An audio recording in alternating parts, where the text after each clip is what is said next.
Hello and welcome to Daily Debrief from People's Dispatch. I'm Pragya. The United States claims its military killed only 12 civilians in 2021, and people across the world are flabbergasted. The superpower is also trying to engage with Pacific nations, but is that really working out? And finally, as a deadly virus is killing cows in India and hurting their productivity, what are the risks for animals and humans? You'll have answer to all these questions in this episode. The fifth edition of a United States report on civilian deaths says its military killed 12 people in 2021. All 12 were by a drone strike in Afghanistan. The report has drawn serious concerns about how the United States understands its violent interventions and wars across the world. Is the US creating its own reality? Let's ask Abdul from People's Dispatch, who's here with us. Abdul, a report which has drawn very sharp criticism from a lot of quarters. Can you talk about what the report actually has found and why people are so very upset about it? Well, this is an annual report submitted to the Congress by the Department of Defense, Pentagon in US. The report says that in 2021, the US forces in their overseas operations have only killed 12 civilians. All 12 of them are from Afghanistan and nowhere else. Of course, the reaction to it is, of course, negative, as you rightly pointed out, primarily because everyone, whoever observes the civilian casualties during the war or other aggressions, claim that this is a gross underestimation of the actual numbers. For example, just the anti-war, one of the groups which observes the US military operations in different parts of the world, claims that only in Syria the numbers were at least twice what the US Department of Defense is claiming. So, of course, this is dishonesty from the part of the US military, and this basically is a result of its attempts to hide its accountability, to take responsibility of its own acts of aggression. Right, Abdul. Can you give us some idea of the scope of the wars that the United States has been or is involved in? Well, US involvement in wars primarily increased in the recent time, of course, when the George Bush administration started the global war on terrorism. So they went into Afghanistan, they went into Iraq, they went into, to some extent, Syria, Libya and other places. Somalia was already there, and so these are the main areas in which the US forces are directly or indirectly with its coalition partners, NATO partners, have been involved. In Iraq, everyone knows that how US bombings in Baghdad, in Mosul, in other places led to the killing of hundreds of thousands of Iraqis. Similar things in Syria and in other parts of the world, Somalia and other parts of the world. What we generally tend to see, one tendency is that post 2017-18, the number of US involvements in direct war have gone down. Even during Obama administration, direct US military Air Force going out and bombing, the number of it decreased, primarily because Obama administration has started relying more on drones. So, and drones, it is easy to not take responsibility of. There are technical reasons behind it. So, what we see that what was there, the number of casualties which were very high, civilian casualties which were very high in the early 2000 and late 2010, have gradually come down, but it has not come down the way US military is claiming it to be. For example, the first such report, which was published in 2018, claimed that only 499 civilians were killed in all these operation zones, which of course is a gross miscalculation. Later various reports, including the New York Times and other international newspapers, have established that this is not the truth. Even in last year, when the report claimed that only 23 people were killed in different operations, there were reports by the CNN and other agencies which claimed that only in Afghanistan the numbers were quite high. So I think when we talk about the scope, we should basically see that it is not restricted to these Afghanistan, Syria, and Iraq only. The US military presence is by and large all over the world. Okay, Abdul, thanks very much for sharing that information with us. Leaders and representatives of 14 Pacific countries are in the United States as the hosts promise a new Pacific strategy. There are doubts over the joint declaration they plan to sign. Will they agree on a document that prioritizes United States' security interests? America has not addressed the fallout of scores of nuclear tests it conducted in the Pacific Island regions. What could be the purpose of this meeting? We asked Anish what lies in store. Right, Anish. So, what is the aim of this summit here? What is the United States trying to achieve in the region? Well, to begin with, it's obvious fact is that this is the first time that the United States is trying to have a summit with so many nations, especially in the Pacific region. And all of these are smaller nations. Some are called as micronations even. But the problem has always been that this is a largely overlooked part of US foreign policy. And many of these nations do not even have an ambassador from the United States. And that shows how overlooked they have been in the US, overall US foreign policy. But this only came to fore when China started taking interest in the region. This place has often been called as sort of like the backyard of the United States, Pacific backyard of the United States. And it was often taken for granted. So only after China started having trade deals and started meeting with heads of states, like countries often do, that is when the US saw a competition there of a possible partner that these countries can look into. Look at China as as possible replacement of the US and US allied states that have a long colonial history, a problematic and long colonial history. And so the US is trying to kind of make amends, but obviously not doing enough. It is trying to promise millions, multi-million dollar aid and investments in the region. But obviously, we have to wait and watch how these nations are going to receive them. Anish, but it doesn't look like smooth sailing. Altogether, the joint declaration seems to be in a rocky place. Can you talk about what's really going on there? Yes, so two issues stand out. One is obviously the US is trying to make these nations take a very clearly anti-China stand, and that is not happening. Many of them are not comfortable of being dragged into a sort of a cold war that the US is trying to wage with China right now. And it does not want to take any kind of definitive stand. Obviously, not a stand that will make it more enduring or make other states or their foreign policies subjugated to the interest of another country altogether. That is definitely not what they want with China, and definitely not something that they want with the United States. Secondly, there was an issue that came up, and this has been a long-standing issue, which is the nuclear detonations that have happened in Marshall Islands that used to be a virtual US colony at one point in time. More than more than 42 megatons of TNT worth of bombs were detonated in that island span in 40s, 50s, and 60s.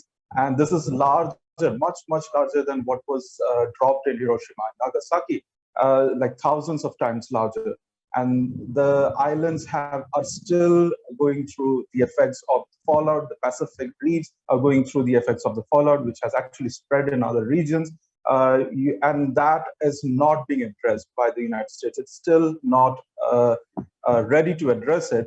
A statement or an agreement that was agreed upon by the Pacific Island nations, which included a language of the legacy of these detonations, was strongly objected to by the United States.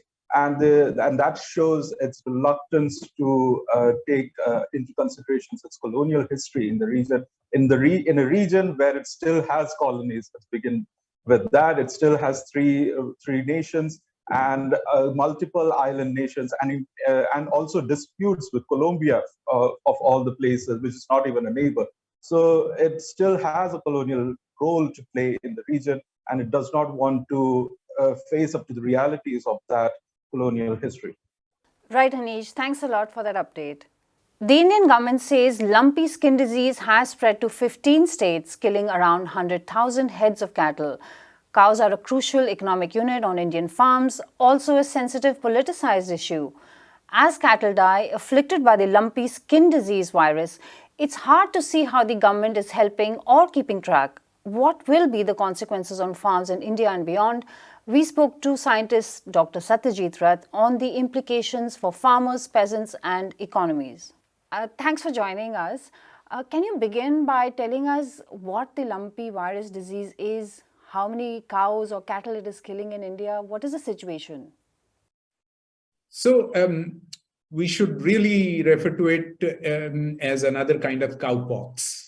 Even though the original cowpox is the vaccine against smallpox that old people like us have taken across the world and young people like you have no idea of.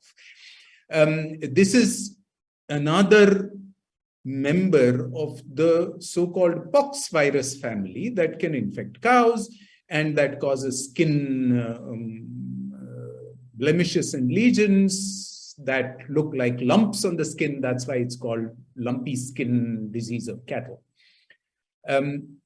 It's important to remember that it's transmitted between individual cattle by proximity. So the closer they are to each other, the more easily it's transmitted, which means that in crowded places, it's very easy to transmit it. So wherever there are large numbers of cattle in small places, wherever there are large groups of cattle or huddled together even outside stables and so on and so forth. In other words, numbers matter, crowding matters for transmission. Secondly, we need to stop worrying obsessively about whether this is going to infect people. It is not. It is a DNA virus. It does not change as easily as RNA viruses like SARS-CoV-2 do. And therefore, for DNA viruses to jump between host species, like from cattle to humans, is nowhere near as common as it is for coronaviruses or even more easily flu viruses, influenza viruses. Okay. So this is not a problem of people directly. It is a problem of people, but it's an indirect problem. And it's an indirect problem because it seems to be spreading in cattle quite rapidly. This is not a new virus. We've known about it for years. There have been outbreaks in Africa, in Asia. All of this is well known. But there hasn't been as widely spread and as rapidly spreading an outbreak amongst cattle as seems to be the case now. Although I suspect that even outside India, wherever there have been some reports, the spread has been quite significant. But whether that spread is larger than earlier outbreaks or not is a little uncertain. There are three issues to keep in mind about this spread. One is, as I pointed out, being close together tends to lead to spread.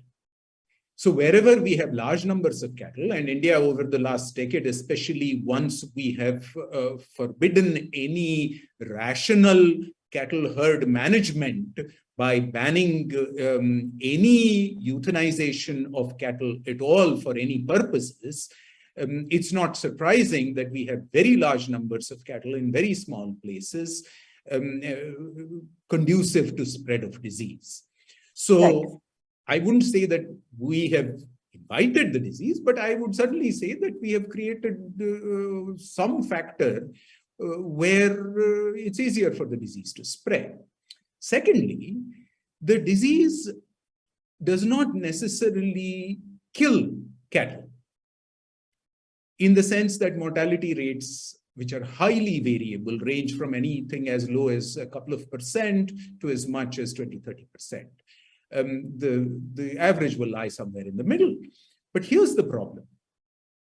Cattle that have protracted the disease with lots of lesions, get really sick and die, tend to be somewhat immunocompromised. The COVID pandemic has made us all familiar with the term immunocompromised. Cattle can also be immunocompromised, and immunocompromised cattle, elderly cattle, undernourished cattle, all of which have grown as a proportion of the cattle population as a consequence of our irrational approach to cattle herd management, tend both to be easily infected, to have protracted and severe illness, and a much higher likelihood of not simply themselves dying, but also before death, tending to spread infection.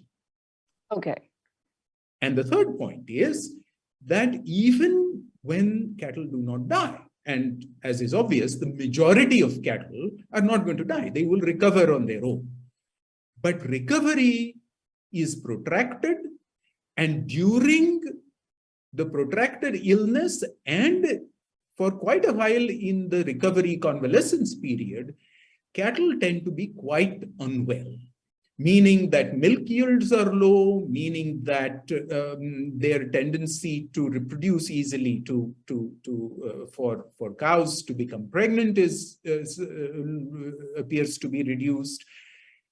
And now think about what happens when small milk producers, marginal agricultural workers with 2 or 3 cows, have lumpy skin disease in their cattle.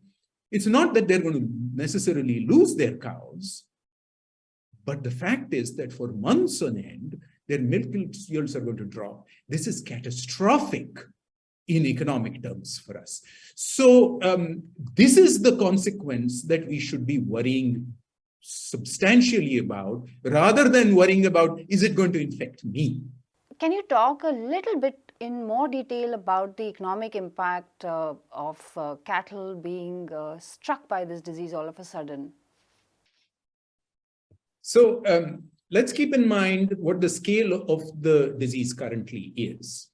There are 2 factors involved in this. One is how many cattle are dying, and the other is how many cattle have been economically damaged, meaning that they have, for a fairly long period of time, in some cases permanently, stopped yielding milk and or have become sterile. These are all major economic losses. The major issue with this is, do we have these numbers from across the country? And are they reliable numbers?